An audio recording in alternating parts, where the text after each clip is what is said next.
Junior hockey உலக கோப்பையில் India Chile அணிகள் மோதும் போட்டியை துணை முதலமைச்சர் உதயநிதி ஸ்டாலின் துவக்கி வைத்தார். கூடுதல் தகவல்களை தருகிறார் செய்தியாளர் ஹரிஹரன். ஹரிஹரன், விரிவான தகவல். ஜூனியர் ஹாக்கி உலகக்கோப்பை போட்டிகள் தமிழ்நாட்டில் நடைபெற்று வருகின்றது. குறிப்பாக சென்னை மற்றும் மதுரை என 2 இடங்கள்ல நடைபெற்று வருகிறது. இந்த போட்டி முழுவதுமாக தமிழ்நாடு ஸ்பான்சர்ஷிப் செய்து இந்த போட்டியை நடத்தி வருகின்றது. குறிப்பாக தமிழ்நாடு அரசு சார்பில் நடைபெறும் இந்த போட்டியில் பங்கேற்பதற்காக 24 அணிகள் தகுதி பெற்றிருக்கின்றன. இந்தியா, பெல்ஜியம், சீனா, ஜப்பான் மற்றும் சிலி உள்ளிட்ட அணிகள் பங்கேற்றிருக்காங்க.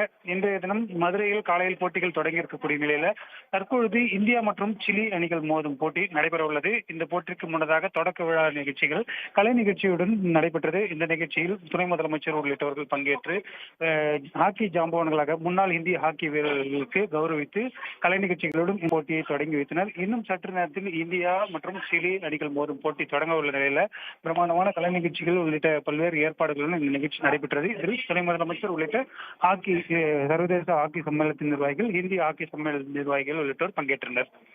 உடனுக்குடன் செய்திகளை தெரிந்து கொள்ள சன் நியூஸ் பெல் ஐகானை கிளிக் பண்ணுங்க.